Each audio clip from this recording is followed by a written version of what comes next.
And what is up, boys and girls? We are live. It's an all-new Impact Showdown coming at you this Wednesday night, September 10th, 2014, as we talk fallout from tonight's episode of TNA Impact Wrestling as seen on Spike TV. Those of you that's looking for actual TNA footage, you might be in luck by heading on over to TNA Impact Wrestling on YouTube. You can also now see full episodes of TNA Impact Wrestling on Spike TV's website. Those of you that are very curious and checking out what all you might have missed, yeah, Spike TV is the place you can go check out, as again, we are talking fallout from tonight's episode of Impact Wrestling. We'll also hook you guys up with the very latest in TNA wrestling news, which also includes Vince Russo, who was at one point one of the writers for TNA Wrestling, going into a little bit of a back and forth spat, if you will, with a Spike TV executive. We'll give you the details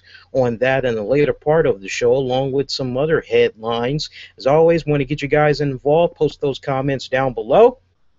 Let me know what you had thought about tonight's episode of Impact Wrestling. You can also interact with us during the course of this live episode on Twitter at the RCWR Show or on Facebook at Infinity One Productions. That's Infinity with an E. Make sure you throw the actual number 1 in there, Infinity One Productions. Your host right here, Black Avenger Lee Sanders, also part-time featured columnist on the TNAinsider.com website. Make sure if you haven't checked that website out, you give that a look. We're going to keep it pretty brief tonight because overall, the question that I'm putting out there that we nicely put in the title description for this episode, which is basically Impact Wrestling tonight, was it an average show? It kind of felt that way to me, and I'll definitely explain some of the reasons why I felt that it was a average show. Let's jump right on into it. All right, so first off, I love how this episode was pretty much a preempt, if you will, to a national federal holiday that's going to be coming up, September 11th, as you all know. And I love the opening that TNA Wrestling had tonight, as you had everybody standing in recognition of the national anthem, as you had National Guard that was there with the flags all strong. I like that. That would soon be followed up by Sergeant Chris Melendez making his Impact Wrestling in-ring debut. Did it against DJ Zema Ion. I was paying attention to this match, and honestly, as I was watching this match, I just couldn't help but say to myself, okay, let's see how he does, and then afterwards, let's compare him to the likes of a Zach Gowen. Let's compare him to the likes of a Michael B.S. Hayes down in OVW. Let's see how he matches up to those guys. And I got to tell you, in due time, Chris Melendez is going to be a phenomenal wrestler. It seems like the basic type of training that he had received from Devon, Bully Ray at their training academy school seems like it paid off. He's off to a decent start. I actually would have to say that for a person with a disability, a severe disability at that, as he's pretty much wrestling on one leg, I think that he's off to a very good start. I actually like his in-ring work more so than Michael B.S. Hayes. Compared to Zach Gowen, I think Zach Gowen beats both of those guys. I'm very curious, though, those of you that know your wrestlers like that, your disabled wrestlers, what was your thoughts with regards to Christopher Melendez's performance? Post those comments down below. Let me know what you guys had thought, but I was pleased. I mean, I wasn't putting the bar up there very high, as I'm sure some people probably felt as though they might have came away a little bit disappointed because they were expecting to see a lot more from Melendez as far as in-ring ability goes. Some people may have been expecting to be wowed and all that good stuff, but honestly, I just went in there carefree. I thought he did fairly well. That would be followed up by Bobby Roode having an exchange of words with the TNA World Heavyweight Champion, Bobby Lashley. letting him know basically that at No Surrender, as that is where those two are going to be getting it on for the TNA World Heavyweight Championship, and that is going to be a free event, which you'll be able to see on Spike TV next Wednesday night. Rude to Lashley, I've done everything I could to get to this position that I'm at right now, which is another shot at becoming the TNA World Heavyweight Champion. I will not falter. I'm not going to quit. I'm going to come at you with everything that I've got. Rude basically telling Lashley he's hungry and determined more than ever. He's going to get the job done, or at least he's going to be looking to get the job done at TNA No Surrender. We would actually see the trio of Money, Power, Respect, Kenny King, Bobby Lashley, MVP, doing a serious beatdown on Rude until Samoa Joe, Eric Young came out to help out Rude. This would basically set up a match between both of these two teams, of which we had saw the team of Rude, Eric Young, Samoa Joe picking up the win. There's actually a nice sweet spot that I had really enjoyed during the course of this match. It was one point in which we saw Kenny King climb to the top turnbuckle, and he leaped off. He was trying to hit Samoa Joe, if I'm not mistaken, and Samoa Joe, he just arrogantly just slid out the way. Kenny King just landing hard, I might add, on the canvas, and Samoa Joe just has this look on his face like that guy was nowhere close. I thought that was a nice little spot that they did right there. Saw a backstage segment in which we saw Brittany. Looked like she was, well, actually, now that I think about it, it wasn't really a backstage segment. It was kind of more like footage that was shown earlier in the day. That's the best way to describe it, as we saw Gunner look like he was making an exit from his hotel room. Brittany asking Gunner if Samuel Shaw, that creepy bastard from the Arkham Asylum, had any attachments as far as a love life goes, as far as having a little special lady.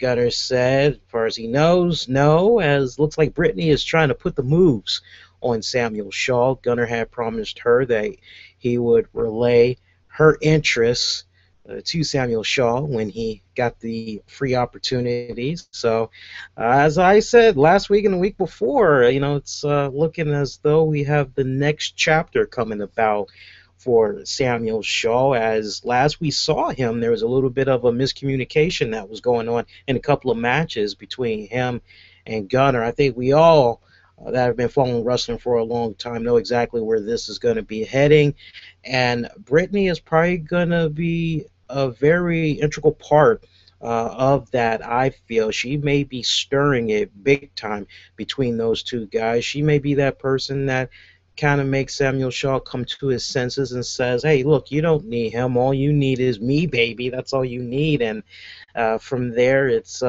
interesting, too, that we're starting to see some of these knockouts align themselves with the males, because let's not also forget, on last week's Impact Wrestling, we had saw the bromance, Jesse G, Robbie E. They were kind of going back and forth as they were messing around with some dating app, in which it turned out they both had picked the same girl, so to speak, but not necessarily. They basically had both picked Angelina Love and Velvet Sky, respectively. So this new little stable that we have going on right here, which did make their little debut tonight, I wonder what they're going to be calling themselves. I mean, you've got the bromance and you've got the beautiful people. They got to come up with some type of a new stable name right there. They're on to something. They all were matching tonight, wearing pink and white, as it was a mixed tag match. I guess you could say it was a mixed tag match. We saw Bromance team up with Velvet Sky to take on, let's see, it was Mike Knox, Crazy Steve, and Rebel. That was it right there. Those of you that did not watch tonight's episode, you're a little bit curious how Rebel did. I thought she handled herself pretty good. I mean, she did some basic moves. She was able to do a nice little roll up. She did a nice standing leg kick, kind of similar to Booker T. She did a nice cool spot in the corner of a turnbuckle. She had a nice couple of spots. Her progress seems to be coming along pretty well. It looks as though the way this match came about, it looks like this is probably because I heard she got injured at the recent batch of New York tapings. So 9 times out of 10, the match that's going to be coming up next week at No Surrender, which is going to be a Knockouts Battle Royal, of which we'll see a #1 contender get crowned to face Gail Kim for the Knockouts title. I'm hearing that Battle Royal match is the one where Rebel had got injured very badly. How she is at this point, as a couple of weeks has passed since they actually taped that episode, so that's going to be coming up next week. I have the slightest clue. We'll know in good time. But she handled herself pretty well in regards to this match. I know there's probably some of you guys that's probably wondering, why is Mike Knox, Crazy Steve, and the gang, the Menage a Trois, as I like to dub them, why are they still signed with TNA Wrestling? Honestly, you got me. It just kind of seems like the one story arc that they have going on right now is that they're trying to raise enough money to send back home to help their business stay afloat. And it just seems like each time we turn around, these guys just aren't able to win a match when it counts the most. And it's kind of like, damn, how much longer is their business back home going to remain in business? Because typically, you don't have those fettuccinis by now. You're typically like going out of business right about now. I'm not really sure what to make of that. How about you? You guys able to make sense out of all of that? Let me know.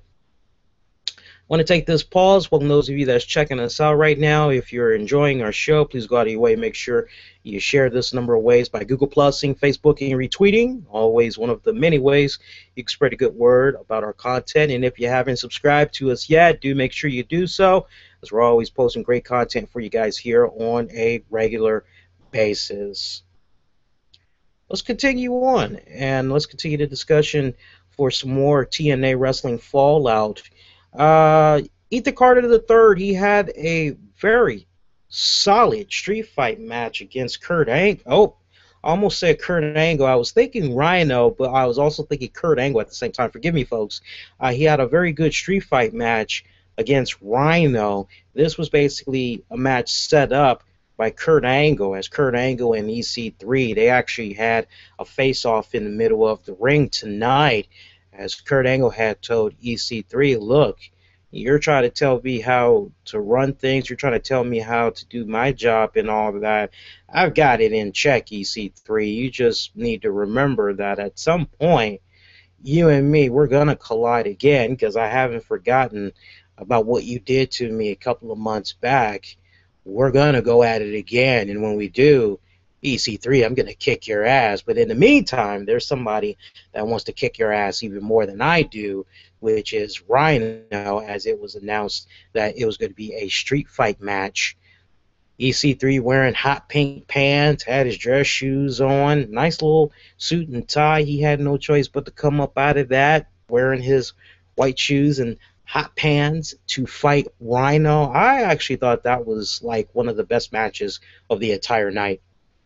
Just thinking about the matches overall, I mean, this match, other than the main event match, I definitely got to give props to EC3. You know, EC3, man, he is just really coming into his own very well. I mean, just when you think you've seen enough of this guy, as far as him pushing that envelope, being more aggressive, being more hungry, being more hardcore, it just always seems like he's always able to top what he did on the last episode of Impact Wrestling. And I just got to say, he's really just continuing to come along very well. One thing I've always been consistent about here is just the way Ethan Carter III just continues to be booked.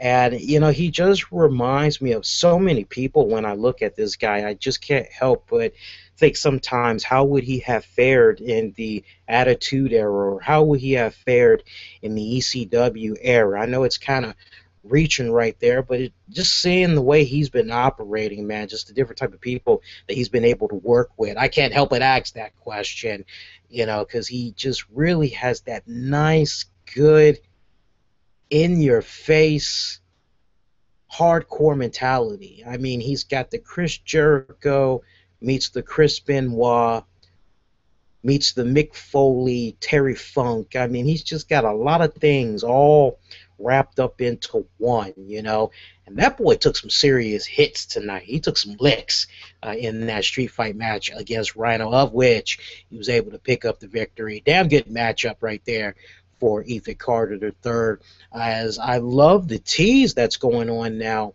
with the Olympic gold medalist Kurt Angle, Ethan Carter III. As Ethan Carter III, he is continuing to stick it to Kurt Angle, saying, hey, man, you're like the head guy in charge. You were supposed to fire Bully Ray for putting my Aunt Dixie through a wooden table, and yet you continue to reward this guy by putting him in the Tag Team Championship tournament. You give him a spot in the TNA Hall of Fame. What the hell is going on right here? And this was taped weeks in advance.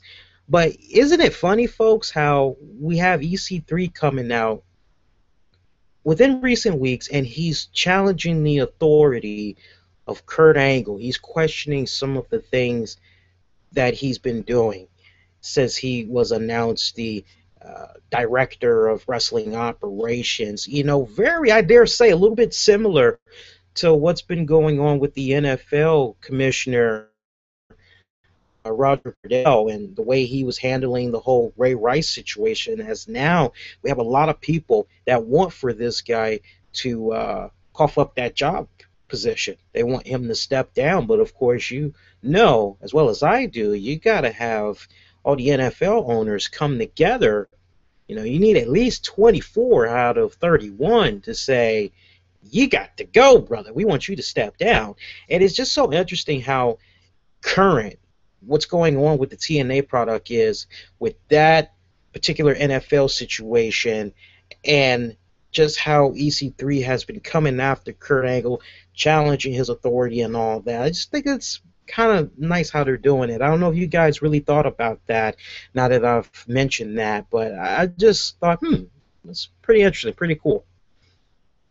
Other than the street fight, we saw what came about with the knockouts. As remember, last week it was hyped up that we would find out on this episode who would grace the front cover of the new 2015 Knockouts calendar. I can imagine so many of you that are going to be checking out that calendar for your own personal reasons. You all are probably discovering yourselves for the very first time. That's the best way I can put it for you guys. I'm trying to keep it clean and friendly over here, but hey, it's great to look at when you're, I don't know, out walking the dog. Then again, I don't know that many people that's going to be walking around with a goddamn knockouts calendar in the middle of the street.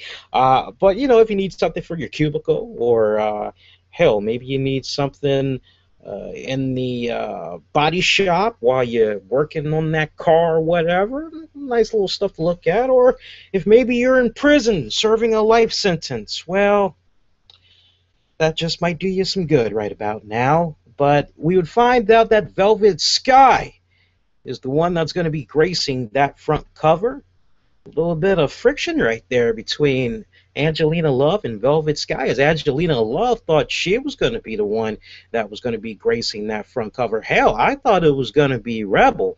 Quite honestly, I thought it was either going to be Rebel or Brooke Tessmacher. I was actually expecting one of those two to go down. I was leaning more towards Brooke Tessmacher, just to basically coincide with the fact that her and Robbie E are currently involved on the current season of Amazing Race on CBS. To my knowledge, they haven't gotten eliminated yet, because I think this new season, it either just started or it's about to start, something of that nature. But I would have thought that they would have went with that. That way, The marketing strategy, man, I just don't fucking get it sometimes. I really don't.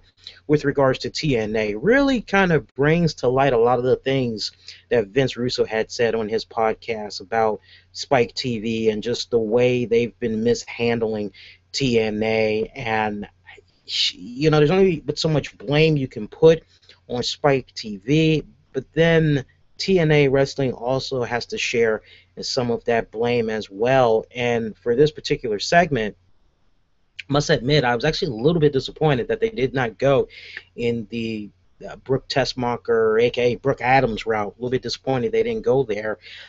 But I can kind of tolerate it and stomach it for now if the end result is going to be Angelina Love, Velvet Sky breaking up, because Velvet Sky is kind of getting that impression from Angelina that Angelina just wants it to be all about her and Velvet Sky is her lackey or whatnot.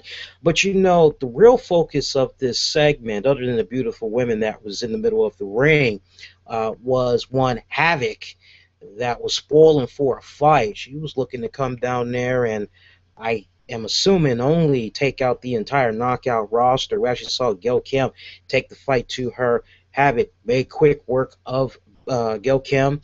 We saw Impact Wrestling security guards come out conveniently wearing Impact Wrestling shirts. I thought that was a nice little touch. We haven't seen anything like that before. Usually they come out in just solid plain clothing or whatnot. Some of them come out in suits or whatever. It was actually a nice little touch that they had right there. Havok going cock strong on the super strength. I mean, she took out not one, but two male security guards. I mean, she chokeslammed the hell out of two of those guys. She made some serious work out of them, climbed up on top of the ring apron, where I believe she had met, I'm trying to think, she met Brittany, because Brittany was in the ring. I think the beautiful people had sent poor Brittany into the arms of Havok. Talk about a nice little reunion right there, because Havok and Brittany, they have been doing a lot of work together all on the independent circuit, especially in the Shine women's promotion. So that was a nice little nod that they had there right there. Although the characters are somewhat different. Havok's still the same, but Brittany's no longer that other person. Okay, that other person. You guys remember the name, good for you, that know your independent female wrestling. From there, we would actually see Gail Kim look for Havok, as Havok at one point had confiscated the Knockouts Championship, and we just saw these girls just brawling backstage. Hell of a good setup, as it looks like next week at the No Surrender event, those two girls are going to be getting it on. Wait, or are they? I think what's going to probably end up happening is, because now that I'm thinking about it, to my knowledge, Gail Kim is not defending the Knockouts title at No Surrender. But I'm not paying attention to the spoilers. I don't read spoilers, so anything could happen. I mean, on the one hand, Gail Kim could go up to Kurt Angle on this special, demand a match against Havok, gets that match. It's for the title. Could Havok possibly become the new Knockouts champion? That remains to be seen. Then again, maybe Havok is going to be involved in this Knockouts match. I mean, the smart booking would be for Gail Kim to say to Kurt Angle, give me a piece of Havok. I want to fight her, championship on the line or no championship on the line. It don't matter, but give her to me. So very curious to see how that's going to be playing about next week. Other than that, other key points we can talk about is the main event match as the tag team tournament continued to crown a possible new tag team champion, as it was the Hardys taking on the Wolves, taking on Team 3D. Now, if I'm not mistaken, Team 3D had drew first blood. As a result of them winning, they announced that match 2 of the series would be a tables match.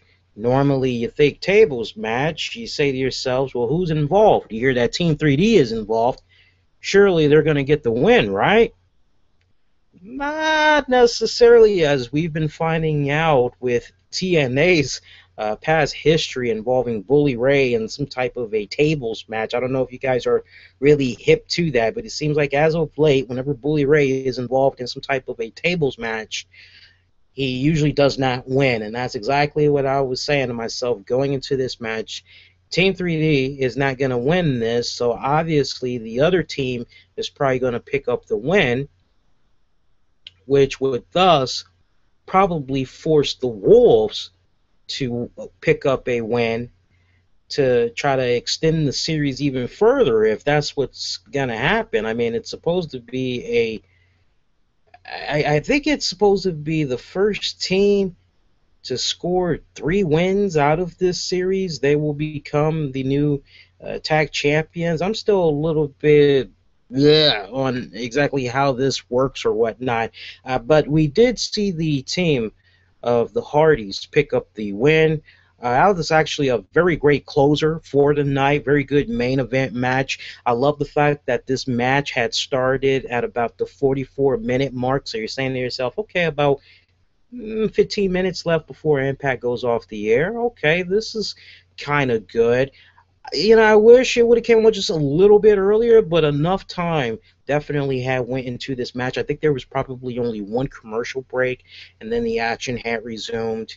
But I thought this was a really great, strong way to end Impact Wrestling for tonight. I love the fact that it's been closing out pretty much with this tag team tournament, as at the TNA No Surrender, the tournament continues. The Hardys, by the way, they chose to have a ladder match for the tournament. So I think it's safe to say Wolves are going to win that one, right? And then they're going to force the series to continue. I mean, I'm assuming that this series is supposed to be whoever can get 3 victories first. You got me, guys. I'm really trying to figure this one out. They aren't really that clear on how exactly you're supposed to win this. But other than that, I'd have to say that Impact Wrestling tonight, it kind of felt like an average show. I've seen better shows that they've been doing since they've been in the New York area over the past several weeks. This is a show that wasn't bad. Wasn't bad, but at the same time, I just felt it was somewhat okay. I mean, you had all those matches that I mentioned, and there was really only 2 that you could really walk away from, although honorable mention does need to go to Sonata teaming up with James Storm to defeat the team of Tajiri, Austin Aries. That was actually a pretty damn good tag match. I love the fans chanting to Tajiri, "You still got it," and it's like, you guys obviously don't know your wrestling like that, because if you did, he's been wrestling on the indies for a good minute now. It's like he never lost it. Sometimes it's just so silly to hear the "you still got it" chants when for a fact that wrestler has been continuing to wrestle on the indie circuit right on up until they appeared for the TNA promotion. Sometimes I just think it's a little silly when you hear those chants, because it just makes those wrestling fans come off as though they don't really know all things wrestling, at least not enough to know, oh, well, this person, they wrestled. And it's so different now back to the way wrestling was, I'd say, during the Attitude Era. I mean, like a good example, when Mick Foley has signed to the WWE, everybody were very familiar with this guy's background. Everybody knew that, oh, this guy was Cactus Jack. This guy was down in WCW. This guy was doing stuff on the indies. And then when you just think about that infamous night that he was going to be taking on Triple H, I think it was in a street fight, and you had the 3 faces of Foley collide on the Titantron. You had Dude Love, you had Mankind, and they're like, I can't do the match. Well, I can't do the match. Well, know somebody that can. Oh, yeah, Cactus Jack.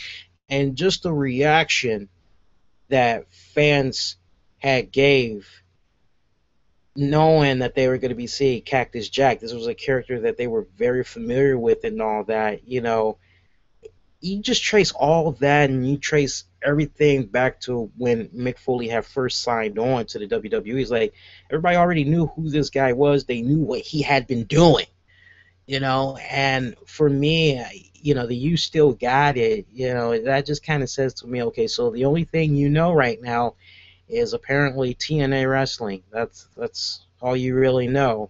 Or maybe you know WWE. You don't know that this wrestler has been doing his thing with other promotions. Do you at least know that this guy at one point had started up his own wrestling promotion that kind of went south? And, what do you know other than he still got it? It's like he never lost it. Just silly when I hear that. But other than that, that's all I got to say with regards to TNA Impact Wrestling. Let's go on ahead and let's talk about some TNA Wrestling headlines now. I had covered this on the TNA Insider website earlier this week, which is what's been going on with Vince Russo and Spike TV. Now, for those of you that missed it now, basically, just to kind of set this up properly, our good friends and colleagues over at the Pro Wrestling Report, they actually chatted with Vince Russo, and a lot of the things that was brought up, in particular, I want to focus on, is how he felt Spike TV wasn't being a good partner to TNA Wrestling. Now, I had shared the news with our TNA Insider community, and here's what Vince Russo had said, just to refresh you all's memory, or those of you that did not hear this piece of news. Vince Russo said, and I quote, "I've been holding this back for years, and I finally get to say this. I felt like Hannibal Lecter when he was strapped in and had his mouth wired shut. Spike TV is a horrible partner. Why TNA would ever want to partner with Spike is beyond me, unless there were no other options. If Spike TV were the only option to stay on television, then I would understand it. They are a horrible partner. They know nothing about the wrestling business. The way they advertised and marketed the program over the years was absolutely atrocious. I can tell you this from a position where I worked with the USA Network. I worked directly with Bonnie Hammer. She was the female version of Vince McMahon. She knew what she was doing. When you had Bonnie Hammer at USA and Vince McMahon, the sky was the limit. If TNA signs another deal with Spike TV, great for them. It will move along for another 2 years and everyone will work, but the product will not grow on Spike TV. My hope for TNA is that a new network comes along and embraces TNA and gives them the time and investment to help grow the product. I can't say this enough. TNA on Spike TV will never grow. Are you guys with me so far? Now, David Schwartz, who is a senior vice president of communications with Spike TV, had this to say about Vince Russo's comments to Dave Meltzer of F4W Online. And I quote, "I want to start by saying we enjoyed a great relationship, a very collaborative relationship with Dixie Carter and her team over the years. We took TNA from a late night spot on Saturday nights doing 500,000 viewers to a 2-hour time slot that did 2 million viewers over time. Spike went out of its way not in just adhering to its contract, but above and beyond the contract. We paid for Hulk Hogan. We paid Eric Bischoff with our money. We financed many shows. We financed UK shows. We helped promote. We gave TNA a prime time slot of Thursdays from 9 to 11 p.m. I think his comments are way off base. Clearly, he doesn't know what he's talking about.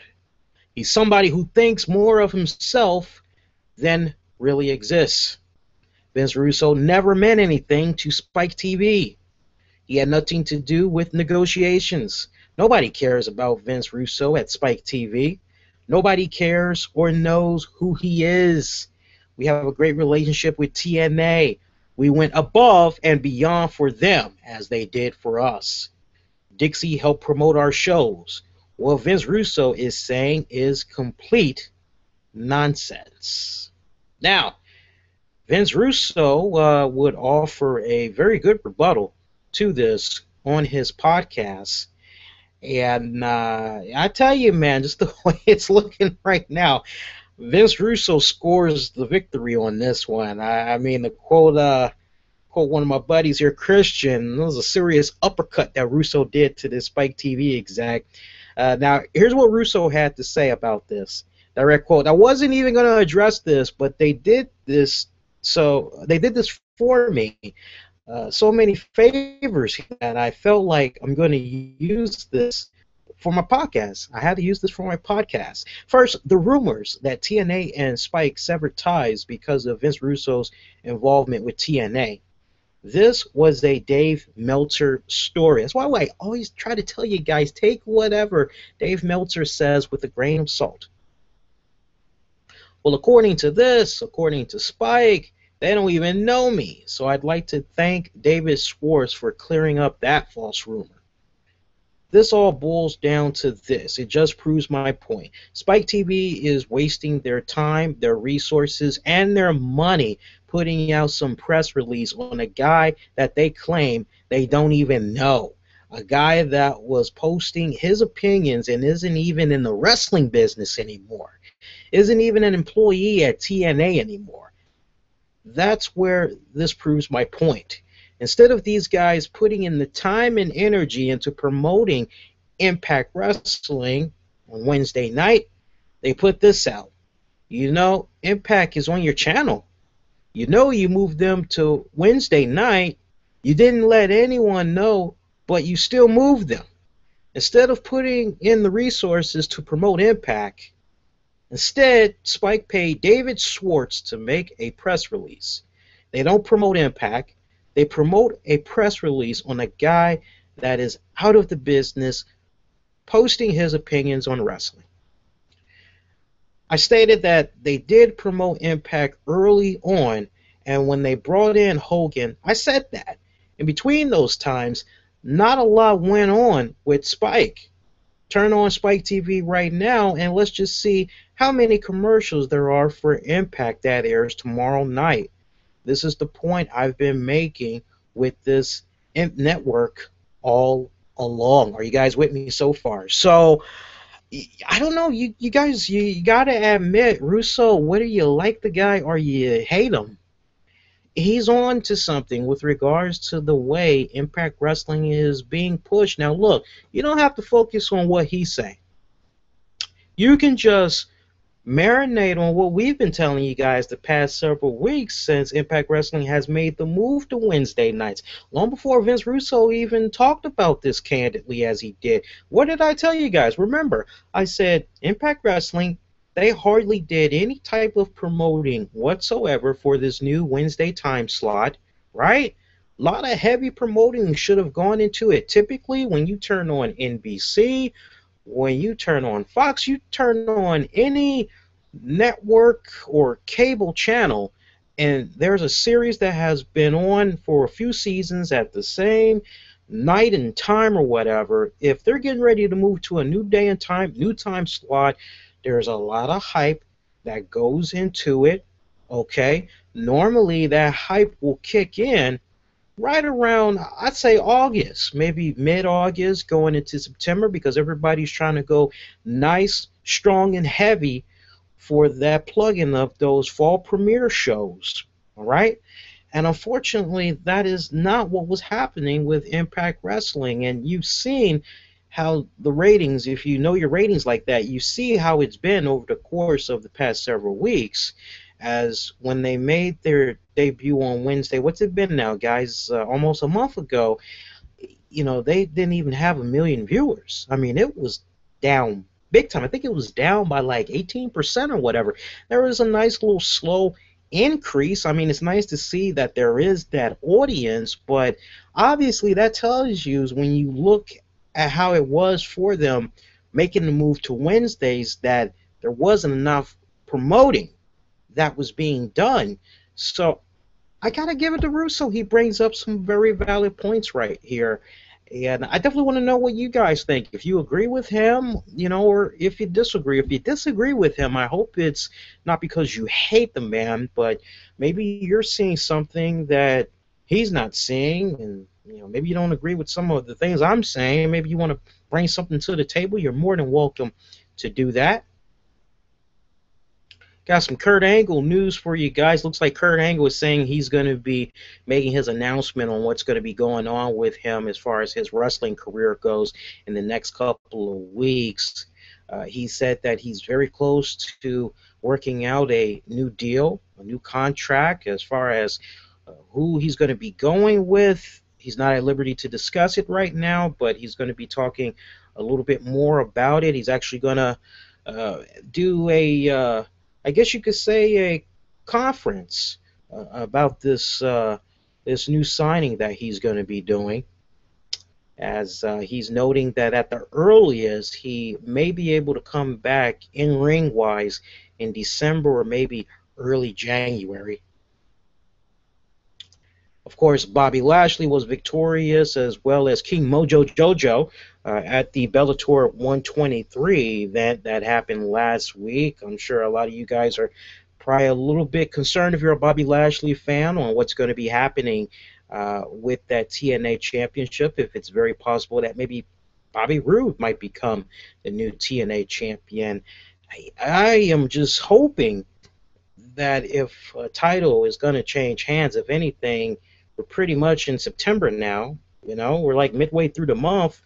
Let's go on ahead and milk it for all it's worth, and let's go to Bound for Glory. Why not have him lose the title at that event? I think that would be a little bit more cooler. What do you guys think? And I also want to get you guys' thoughts on the Bound for Glory series being eliminated. We really didn't highlight that enough, but I actually kind of missed the whole little point system, but at the same time, it's kind of hard to keep track. Okay, this person has this many points and this person has that. Okay, so you need this many points to get, and if you get eliminated, well, it was kind of a brain, a brain messer right there. I will admit that.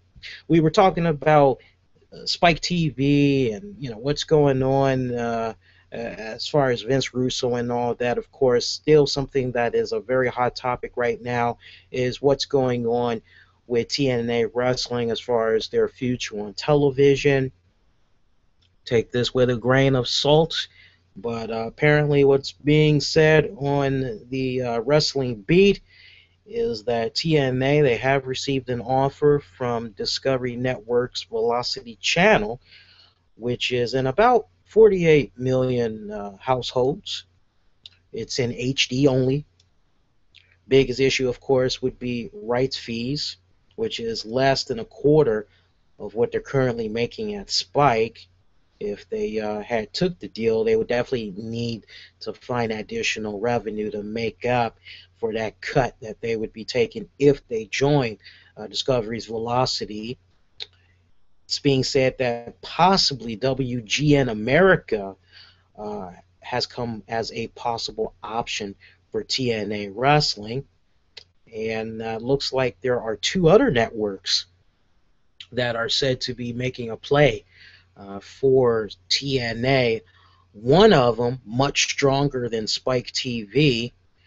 The other one definitely stronger than WGN and Velocity. So whether or not this is going to be happening in the near future remains to be seen. But if it's true that there's one then more network that's in play right now and trying to acquire TNA services as far as TNA programming goes, is actually good news for TNA Wrestling. I have an article that's on TNA Insider right now called TNA Wrestling Deal or No Deal. If you guys have not checked that out, give it a good read. I've been receiving a lot of great feedback for that article. Had a lot of fun writing that up. This week, I will actually be giving my thoughts on what network I'd like to see TNA Wrestling hook up with. So make sure you check it out. I'll actually let you guys know when it'll be live. So make sure you're following us on social media and all that to check it out. But you can check out that TNA Wrestling Deal or No Deal article right now. It's actually some pretty good stuff. And other than that, boys and girls, that's pretty much it. Let's take this time out now. Thank those of you for staying up late with us. As we know, there are some of you all that's now going back to school, or maybe you're gearing up to return to college and all that. We definitely appreciate you guys staying up a little late with us over here.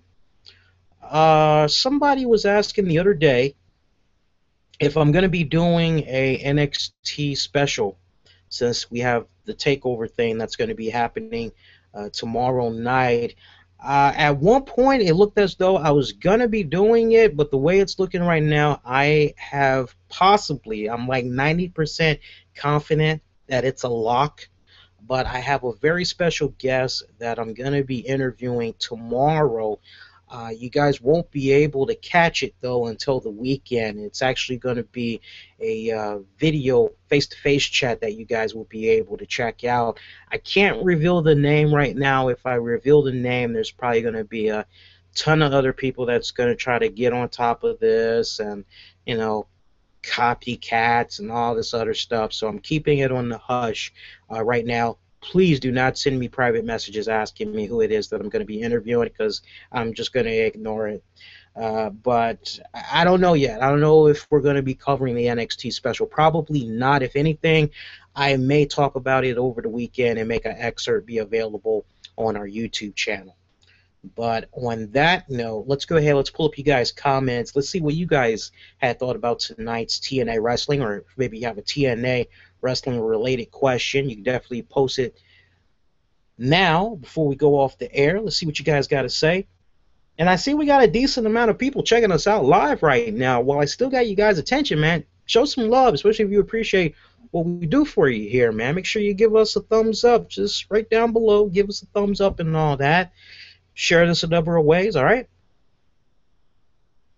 Also, let me know how the stream is doing, because I've been trying to stay on top of the stream a little bit more, make sure there's not serious lagging going on.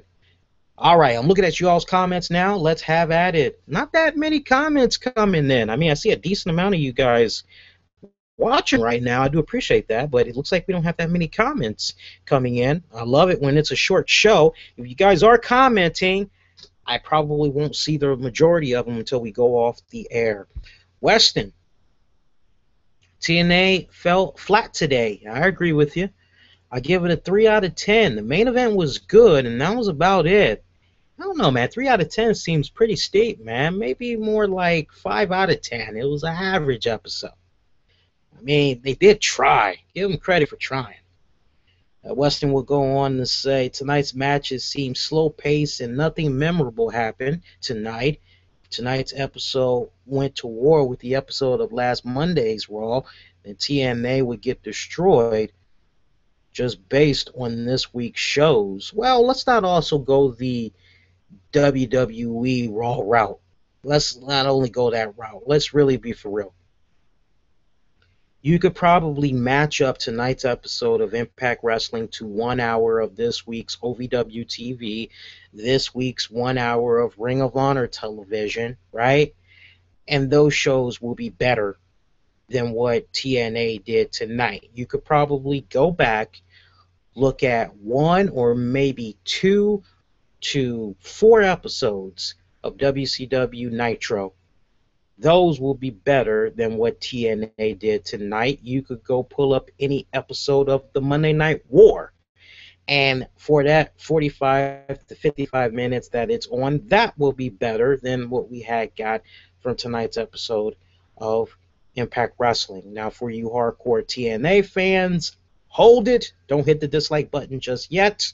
We're just being brutally honest. Even you guys would have to admit that of the New York City shows that has been coming about so far from the TNA brand, this is definitely going to be one show that we're not really going to be remembering a couple of weeks or a couple of years down the road. And, I mean, that's just the way it is sometimes, you know? Doesn't mean that the men and women that went out there and performed on this episode tonight didn't try to do their damnedest to entertain, not only for those in attendance, but to those watching at home. It just means that when it's all said and done, we've seen better shows. And that's how it is. Not every show is going to be a hit. Same rules apply to all your favorite shows that you love checking out. It could apply to us. So I'll be mad enough to admit sometimes we do a home run. Sometimes it feels just a little bit short. You could take the same rules and apply it to maybe a season of Mad Men. Not every single episode might have not been banging to you. You know, it all just depends. It happens sometimes. You just got to say, okay, moving on. Let's see how they do next week. If anything, I just look at what they did tonight as basically a nice, decent setup for their No Surrender Free event. I'm definitely excited for that one. That should be pretty freaking solid. And other than that, that is pretty much going to do it. Let me give you guys some quick programming notes. Let you all know about some shows we got coming up. All right, so as far as Thursday goes, as far as I know, we're not doing a NXT live special. If we do, just follow us on Twitter or Facebook. We'll let you know. But the way it's looking right now, probably not. We aren't going to be doing a weekend edition of the RCWR show. I repeat, we are not going to be doing a weekend edition of the RCWR show. Our weekend edition will actually not be back until Saturday, September 20th, and that's actually going to be a live web special you can catch on YouTube, as myself and hopefully Titus Machiavelli will be joining me. We'll actually be taking a look at the Night of Champions pay-per-view. We'll do another installment of Call That Match, offering match predictions, potential storylines that we should be seeing play out for Night of Champions and setting up the next pay-per-view for WWE. So make a mental note, not this weekend, no weekend edition, but it will return on Saturday, the 20th. Regular programming will resume effective this coming Monday, September 15th. All right, so make sure you join us as we'll have a nice sea of shows back in full effect. We got some really great content for you guys to check out all week long. I've been posting some really cool exclusives on our YouTube channel right now, available right now. No delays, is there for you guys to watch and enjoy. We have a really cool album review for U2's new album, Songs of Innocence. Find out if that's an album that you should check out, especially if you're a U2 fan. We also have a really cool album review for Robert Plant's new studio album of new material for the first time in almost a decade, Lullaby and the Ceaseless Roar. You can check those two out. We also had Broke the News. We were one of the first on YouTube to break the news about former WWE and WCW wrestler turned MMA fighter Sean O'Hare passing away tragically at the age of 43.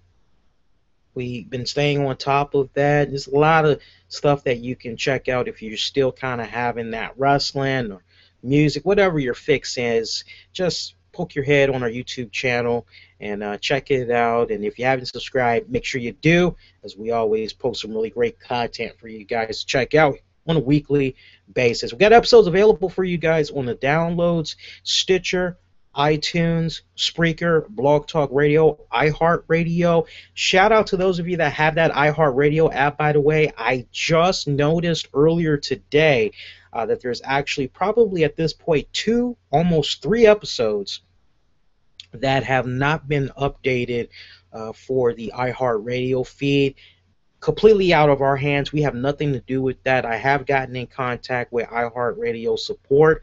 Hopefully the episodes will be refreshing itself very shortly so that you all have the most current episodes that's available. We do apologize humbly for the delay. If it's something that we could fix at our ends, we definitely would handle it, but we did contact iHeartRadio. Hopefully they will fix that. In the meantime, check us out on iTunes, Spreaker, Blog Talk Radio. Check out all the links in the episode description as a good alternative to make sure you get that RCWR show and Impact Showdown fix, especially if you guys want the Impact Showdown audio edition. Make sure you check out those links, all right? That is going to do it. Until next go round, wishing all y'all to be safe and most importantly, be kind to one another. I will see you next go round. Everybody, do take care.